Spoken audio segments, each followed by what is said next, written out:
down. Buy it today, get it today, and hold onto your cash. Pay no money down now at Pricebusters Furniture. Tonight, the horrific and deadly fire. Just weeks before Christmas, several members of a family inside, firefighters battling frigid weather and no fire hydrants. Tonight, the investigation authorities are on the scene.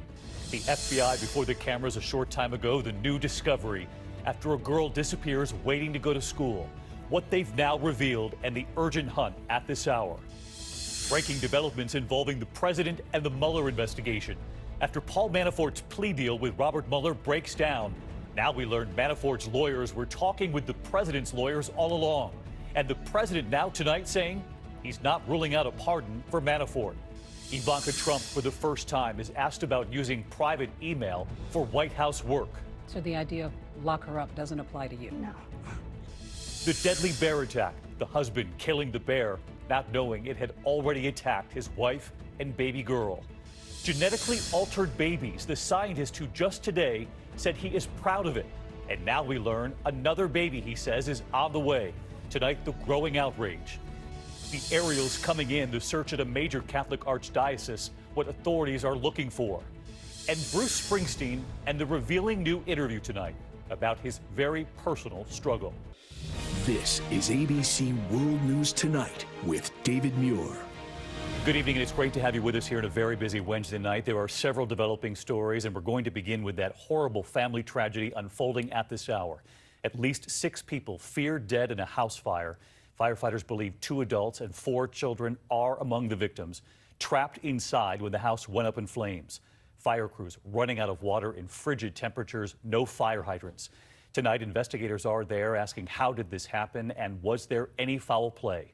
ABC's Alex Perez on the scene, leading us off tonight from Indiana. Tonight, it's a family horror just now unfolding. A massive fire with several family members trapped inside just weeks before the Christmas holiday. The cold weather and lack of fire hydrants making it difficult for firefighters as the fast-moving flames engulf the home. Emergency calls going out. There are children in the residence. We're going to need multiple ambulances. Police recovering 6 bodies, a man, a woman, and 4 children. The youngest just 3 months old. 2 people managed to escape. These are investigators that are out asking some questions and knocking on some doors, trying to find some answers. Firefighters battled the blaze for more than 5 hours in those windy, bone-chilling conditions. The home in a rural area north of Indianapolis and with no hydrants nearby. Teams running out of water at one point. The fire so devastating, even hours later, investigators could not enter the smoldering wreckage. But we're going to consider it a criminal investigation until we find out otherwise. Alex Perez joins us live from the scene tonight. I know, Alex, this is all unfolding right now, but police there say there was another death at another location that may be connected to all this? Well, David, yes, as investigators look into the cause of this fire, authorities in a neighboring county are investigating the death of the father of some of the young victims killed here and whether that death is connected to this fire. David? Alex Perez leading us off tonight from Indiana. Alex, thank you. And also developing at this hour, the urgent hunt now for a killer in North Carolina tonight linked to a 3-week mystery. The FBI just today confirming a grim discovery, identifying the body of a young girl kidnapped in front of her home while waiting to go to school. Well, now tonight there is an urgent search, and ABC's Steve Osensami with what authorities said late today. North Carolina investigators in rural Robeson County are now looking for a killer. With heavy hearts tonight, they're sharing that after a 3-week search, the body they found off this lonely road is this 13-year-old middle school student. We are absolutely devastated. I wish we had a different outcome for Hanya's family. Hanya Aguilar was kidnapped from the front yard of her home while waiting to go to school on November 5th, and police believe she was forced into this stolen SUV, captured on security cameras, driving away after the kidnapping. A witness reported seeing a man forcing the girl into the truck, dressed in all black and wearing a yellow bandana that covered his face. Police found the SUV abandoned 3 days later and found the girl's body last night in a body of water about 7 miles from her home. We have to find out how she died, who did this to her, and we have to bring the person or persons responsible to justice. Police had been looking to speak with the grainy figure seen here near the girl's home before she disappeared. But tonight they say there's no person of interest and shared no information about a possible suspect.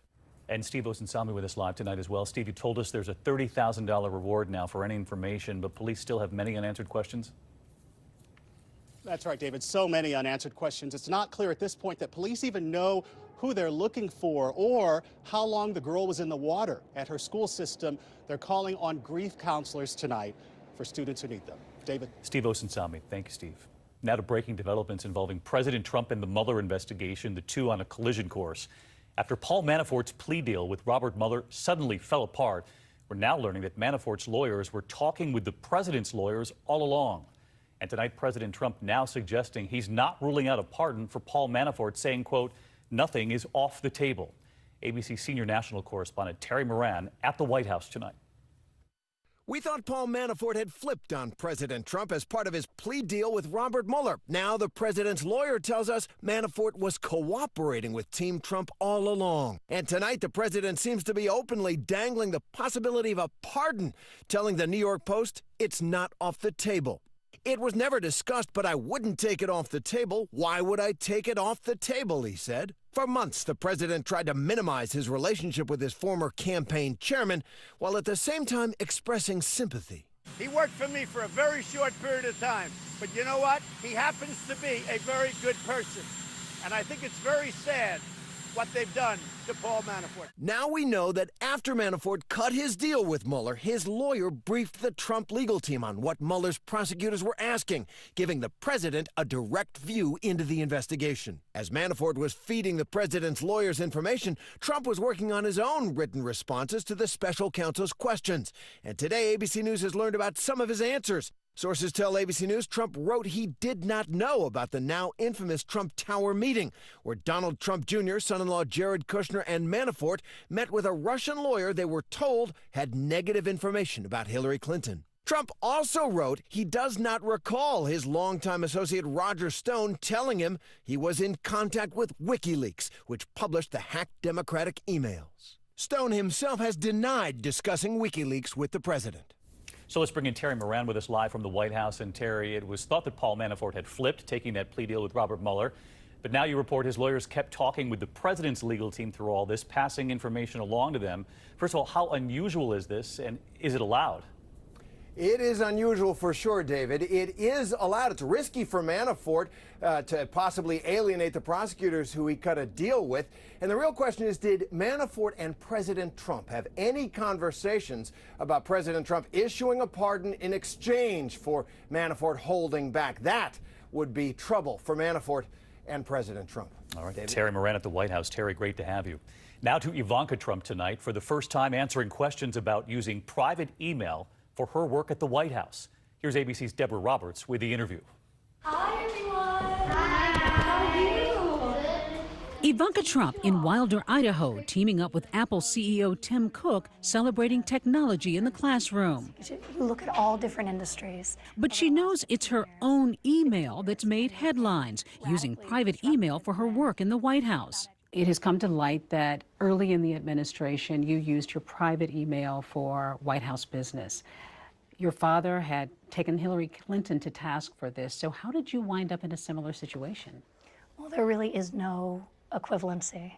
All of my emails that relate to any form of government work, which was mainly scheduling and logistics and managing the fact that I have a home life and a work life, are all part of the public record. But your father hammered Hillary Clinton on this, said that it was criminal, she should be locked up. I think she's pathetic. I think she should be in jail for what she did with her emails, okay? So the idea of lock her up doesn't apply to you? No. We asked about tear gas used at the border. Her father has defended it. Gassing families, children. How have you responded to those images? I think like any other person with a heart, it's devastating to see the images and seeing children put at risk. It makes me angry that we haven't been able to come together as a nation and change our laws. But like her father, she warns of criminals among the migrants. He has said that there are criminals in that caravan. How do we know this? Well, it's well documented. I mean, it's well documented that there are criminal elements within the caravan. As for her father's controversial policies, she says she speaks up privately. So you do disagree with him from time to time? Oh, frequently. And he knows it. I share with him very candidly my thoughts. But I wasn't elected as president of this country by the people of this country. And Deborah Roberts is right here with us tonight. Ivanka Trump willing to take some tough questions there on emails and tear gas on the border, for example. She was willing to answer a lot of challenging questions, David, including those about tensions in this country and those who say her father is adding to a hateful climate. She disagrees, says she knows what's in her father's heart. And as for people who think that she should be a moderating force, she says it's not her position, but she will continue to speak her mind behind closed doors. Deborah Roberts reporting tonight. Deborah, thank you. This evening, the NFL is facing new outrage. The Washington Redskins under fire after immediately signing a player just days after he was arrested for domestic abuse in court. In fact, just days ago, his other team releasing him. Well, tonight you'll hear the call to 911, the team that done dumped him after the call. Another team, though, tonight picking him up already. Here's David Curley. Just days after appearing in an orange jail jumpsuit, accused again of domestic violence, tonight the Washington Redskins are offering to put Reuben Foster in a burgundy and gold NFL uniform. The young linebacker, who has faced game suspensions and a weapons charge, was released by the 49ers after this weekend's latest incident. Your ex-boyfriend did what? Took my phone and broke it and slapped me in my face. Claiming Foster is a controversial move for the Redskins. As police and the NFL investigate, he can't play for now. There's no guarantee he's ever going to play here, to be honest with you. I mean, he's got a lot of work to do, personally, with the team, with the NFL, with himself, before he even thinks about playing football again. The NFL has been plagued by bad behavior of some of its players. We recognize that domestic violence and sexual assault exist everywhere, with the commissioner pledging in 2014 to make those players more accountable. Foster met with players and had a physical today, but he will not be putting on a uniform until the commissioner lifts a ban on him playing. David Curley with us tonight. David, thank you. There's also news tonight about the Catholic Church sex abuse scandal. Authorities executing search warrants on the Archdiocese of Galveston, Houston. Investigators searching for what they call secret archives, possibly containing information about a priest accused of child sexual abuse dating back to 1998. Church officials say they are cooperating with authorities. Now the headline generating global backlash tonight, growing outrage over the reported birth of the world's first genetically modified babies, twin girls. Their DNA was changed. Just today, the doctor said he's proud of his work, revealing there is another baby on the way. Here's ABC's Paula Ferris. That researcher who claimed he created the world's first genetically engineered babies, boasting today at a medical conference. For this specific case, I feel proud, actually. Dr. Junqui He also claiming there is now a second pregnancy in his study. Gene editing, which involves altering a section of DNA, could soon be used to treat life-threatening diseases. But its use on embryos is banned in the United States and many countries. Much of the scientific community is outraged, saying he violated accepted guidelines. All of those things were ignored in the study, and it's extremely disturbing. An American professor is also being investigated for his role. Dr. Michael Deem of Rice University tells the Associated Press he met the families when they were giving their consent and absolutely believed they understood the risks. He even likened genetic editing to vaccines.